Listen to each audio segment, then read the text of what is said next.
మాజీ ప్రధాని మన్మోహన్ సింగ్ మృతి పట్ల మంత్రి పొంగులేటి శ్రీనివాసరెడ్డి సంతాపం తెలియజేశారు. ఖమ్మం నగరంలోని పొంగులేటి క్యాంపు కార్యాలయంలో ఖమ్మం ఎంపీ రామసాయం రఘురామరెడ్డితో కలిసి ఆయన చిత్రపటానికి పూలమాల వేసి నివాళులర్పించారు.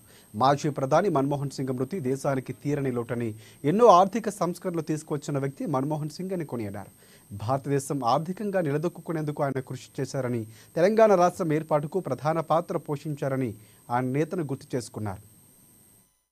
సింగ్ గారి వయసు ఇప్పుడు 92 దాటి 93లో అడుగు పెట్టారు.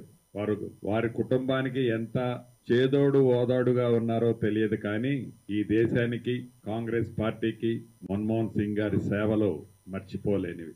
ఆనాడు ఆర్థిక శాఖ మంత్రిగా ఉన్నప్పుడు దేశాన్ని ప్రపంచంలోనే ఆర్థికంగా నిలదొక్కునే విధంగా అనేక సంస్కరణలు తీసుకొచ్చి భారతదేశ పేరు ప్రఖ్యాతుల్ని ప్రపంచ వ్యాప్తంగా ఉన్నతమైన స్థానంలో నిలబెట్టిన మహానుభావుడు. అంతేకాదు, ఏదైతే ఈనాడు గ్రామీణ ప్రాంతంలో పేదవాళ్ల కోసం ప్రధాన ఎన్ఆర్ఈజీఎస్ ఏదైతే ఉందో, ఈ ఎన్ఆర్ఈజీఎస్ 100 రోజుల పనికి ఆహార పథకాన్ని కూడా తీసుకొచ్చింది డాక్టర్ మన్మోహన్ సింగ్ గారే.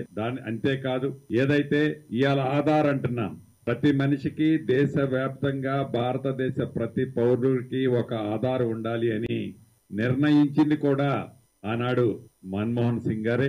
ఆ హయాంలో ఫైనాన్స్ మినిస్ట్రీ చేస్తున్నప్పుడు ఎకనామిక్ చేంజెస్ అన్నమాట, ఓపెనింగ్ ఆఫ్ దేశానికి గ్లోబలైజేషన్ అనేది వారే తెచ్చారన్నమాట. ఎకనామిక్ రిఫార్మ్స్ బయటి కంపెనీలకు ఇండియా తెచ్చడం వారే చేశారు. దాని తర్వాత ప్రధానమంత్రి చేశారు, 12 ప్రధానమంత్రి చేశారు. ఇవాళ దేశం ఈ పరిస్థితిలో ఉన్నదంటే కేవలం వారు చేసిన రిఫార్మ్స్ ద్వారానే చేంజెస్ వచ్చాయన్నమాట. ఇన్ఫ్లేషన్ రేట్ కూడా వారి హయాంలో అన్నిటికంటే తక్కువ ఉండేదన్నమాట ఇన్ఫ్లేషన్ రేటు. అదే టైంలో రిజర్వేషన్స్ గురించి వారే చేశారు, ట్రైబల్ వెల్ఫేర్ రిజర్వేషన్స్ వారే చేశారు, economic reservations and financial infrastructure reforms కూడా వారే తెచ్చారనమాట. వారు తెచ్చినంత చేంజెస్ ఇప్పటికి రావు. వాళ్ళ యొక్క ఆలోచన, ఆయన ఆలోచన, అదే ఆలోచన ఇప్పుడున్న ప్రభుత్వం వారి ఆలోచన. మాజీ